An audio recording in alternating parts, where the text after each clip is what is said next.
toda a cultura japonesa é mesmo do diabo? Recentemente, eu assisti a um vídeo com um título gigantesco, quando a TV brasileira tinha episódios assustadores nos programas de auditório, lá do canal Nostalgia. E um dos casos que a Gi contou e que mais me chamou a atenção foi o fatídico dia em que o Gilberto Barros resolveu falar sobre as cartinhas de Yu-Gi-Oh!, dizendo que elas eram agentes de Satanás e que induziam as crianças à violência. Para quem não viveu essa época, eu mesma não vivi, mas o Paladino provavelmente viveu porque ele tá aqui desde o tempo dos dinossauros.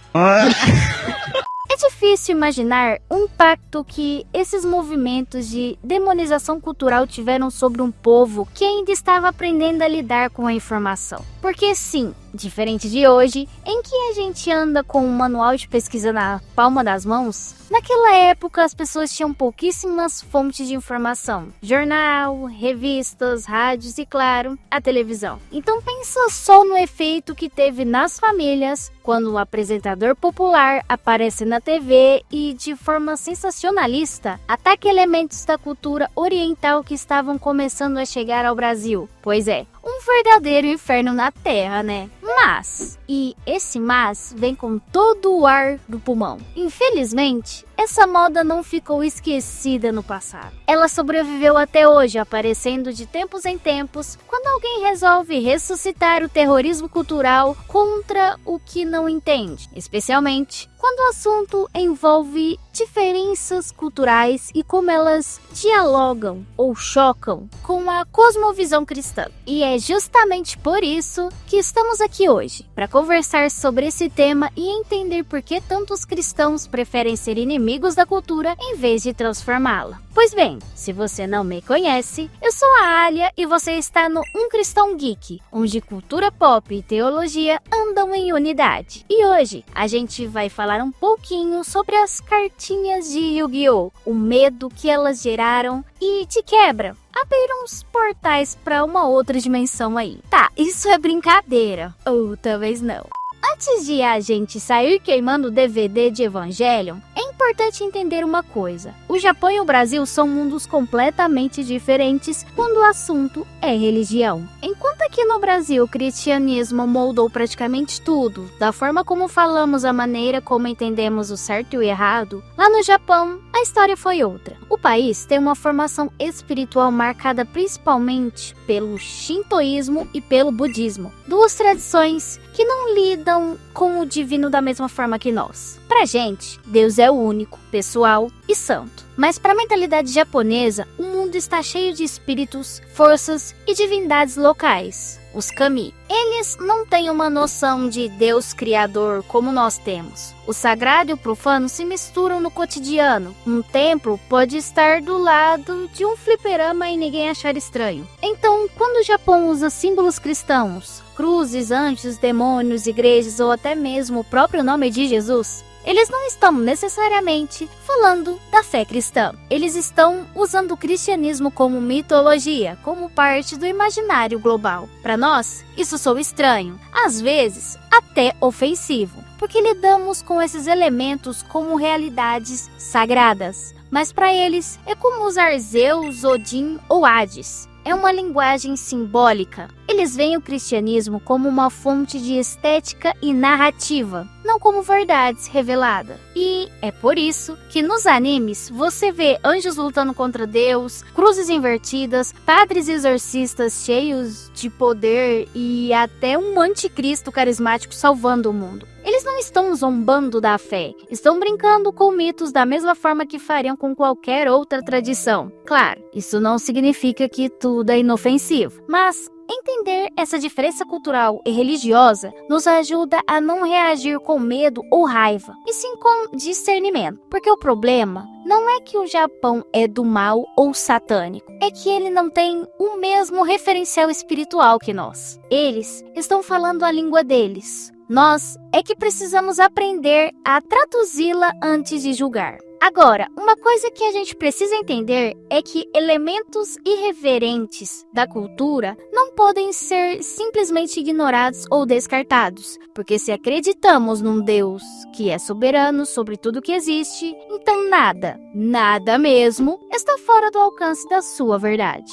O teólogo Abraham Kuyper dizia o seguinte: não há um único centímetro em todo o domínio da existência humana sobre o qual Cristo, que é soberano sobre tudo, não diga é meu. Ou seja, mesmo quando o mundo fala de Deus sem saber, a criação ainda sussurra o nome do Criador. Por isso, quando um anime japonês fala sobre o sacrifício, redenção, luz e trevas, mesmo sem usar o nome de Jesus, ele está tateando a mesma verdade que nós conhecemos de forma plena pela revelação. É como se Deus deixasse rastros do evangelho espalhados pela arte, esperando que alguém com discernimento os percebesse. C.S. Lewis dizia algo parecido quando falava sobre mitos. O cristianismo é um mito que se tornou fato. Para ele, todos os outros mitos, gregos, nórdicos ou orientais, são ecos distantes da verdade original. Eles tentam expressar a sede humana por redenção, mesmo sem saber de onde essa sede vem. E o cristianismo, quando se encarna em Cristo, cumpre aquilo que as outras narrativas só podiam sonhar.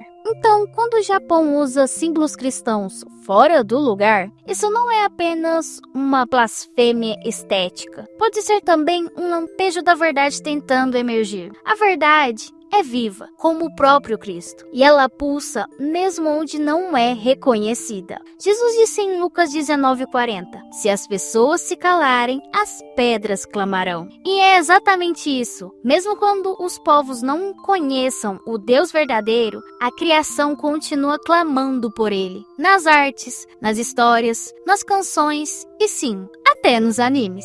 Por isso, quando um autor japonês cria um herói que se sacrifica por amor, ou uma figura de luz que vence a escuridão com compaixão, talvez ele não saiba, mas está falando de algo que vem do coração do próprio Deus. Ele está repetindo, sem saber, o refrão que o universo inteiro canta desde o princípio. A vida vence a morte. E isso é teologia pura, mesmo que venha disfarçada de fantasia. Sabe o que é curioso? Muitos cristãos têm medo da cultura, mas não percebem que no processo de defender a fé, acabam criando uma cultura paralela, onde o medo substitui o discernimento e o controle toma o lugar da graça. É o que acontece quando alguém começa a condenar tudo que é de fora, e faz isso vendendo seu próprio conteúdo religioso, reunindo um grupo de seguidores em torno de si, dizendo quem é puro e quem é contaminado. Essas pessoas transformam a fé em um sistema fechado, onde só os de dentro estão salvos e todos os outros são vistos como inimigos, até mesmo outros cristãos. E o problema é quando isso tem um nome: sectarismo espiritual. Um movimento que não gira mais em torno de Cristo, mas de poder, influência e medo. Esses líderes se tornam, na prática, senhores da consciência alheia, e isso é espiritualmente perigoso. Bonhoeffer, autor do livro Discipulado, aliás, recomendo a leitura, escreveu algo profundo sobre isso. A graça barata é a pregação do perdão sem arrependimento, e o batismo sem disciplina é a ceia sem confissão. Mas ele também fala sobre o outro extremo, a graça negada, que é quando a religião cria muros tão altos que ninguém mais pode entrar.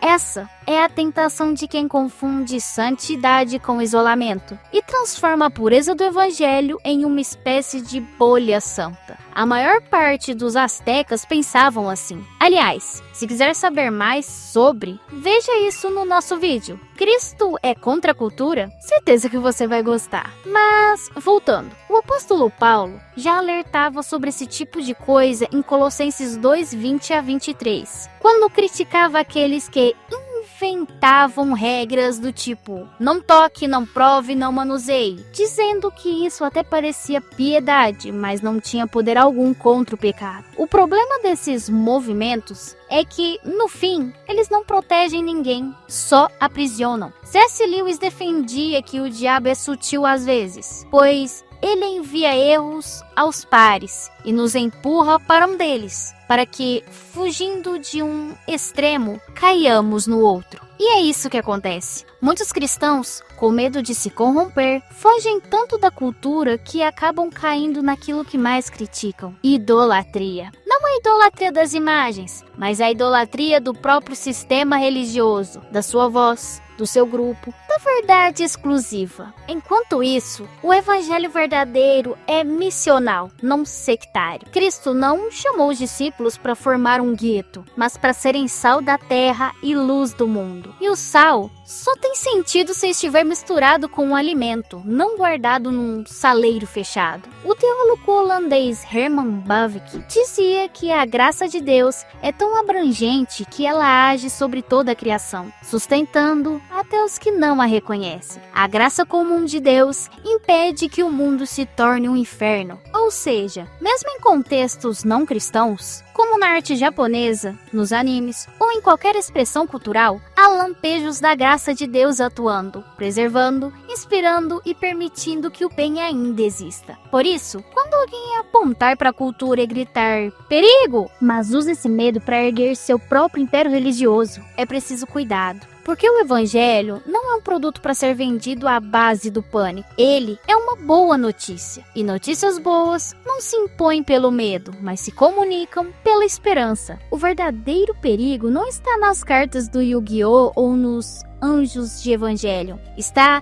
nas mãos de quem usa o nome de Deus para controlar os outros. Esses sim, distorcem o evangelho. Não porque desenham símbolos estranhos, mas porque negam o coração do próprio Cristo, que é liberdade, amor e verdade. Como o apóstolo João escreveu: no amor não existe medo. Antes, o perfeito amor lança fora o medo. 1 João 4,18. E talvez seja isso que a gente mais precisa lembrar. Enquanto alguns pregam medo, Deus continua revelando a verdade até nas pedras e até nas histórias que o mundo conta sem saber de quem estão falando. É o mesmo Paulo quem lembra de algo que deveria ecoar em todo cristão que tenta entender o mundo à sua volta. Não vos conformeis com este mundo, mas transformai-vos pela renovação da vossa mente, para que experimenteis qual seja a boa, agradável e perfeita vontade de Deus. Romanos 12:2. Por muito tempo, essa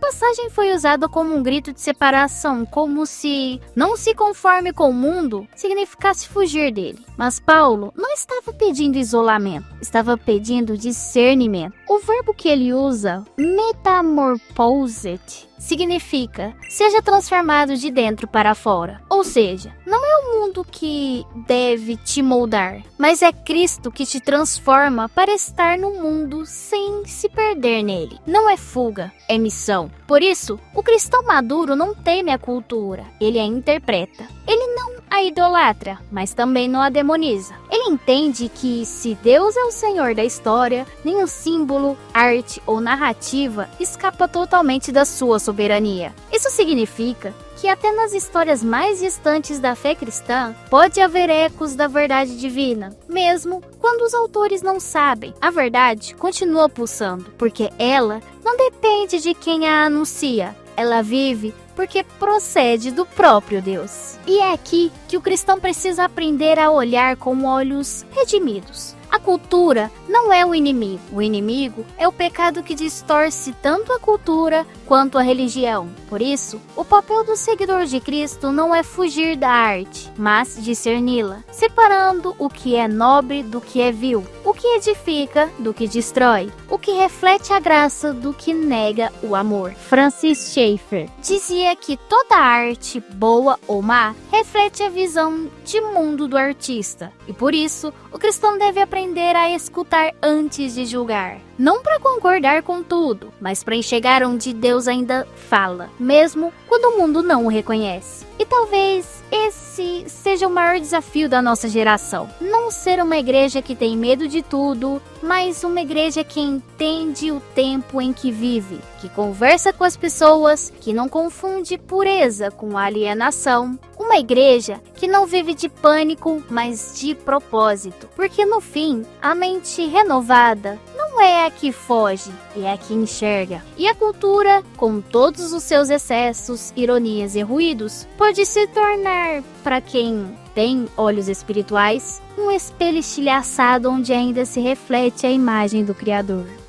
Bom, e chegamos ao fim de mais um vídeo. Se você ficou com a gente até aqui, considera dar uma força pro canal. A gente ainda enfrenta bastante resistência da plataforma, os vídeos não são entregues para todo mundo. E você pode fazer a diferença de duas formas. Primeiro, compartilhando esse vídeo com aquele amigo que vive dizendo que tudo da cultura é do demônio. Quem sabe ele não muda um pouquinho de ideia, né? E claro, aproveita para se inscrever no canal e continuar acompanhando nossos conteúdos. E segundo, dá um confere na nossa vaquinha. O link tá aqui na descrição, mas você também pode ajudar direto pelo Pix. 5773718@vaquinha.com.br. E ficam aqui os nossos agradecimentos a nossos apoiadores: Alice, Bernardo, Cabelo Verso, Daniel Silveira, Gabriel, Marco, Matheus e Raquel. Vocês merecem toda a sorte de bênçãos de Deus. Muito obrigada. E é isso, pessoal. Muito obrigado por ficarem até aqui e que a graça e a sabedoria te acompanhem. Um beijo e até a próxima.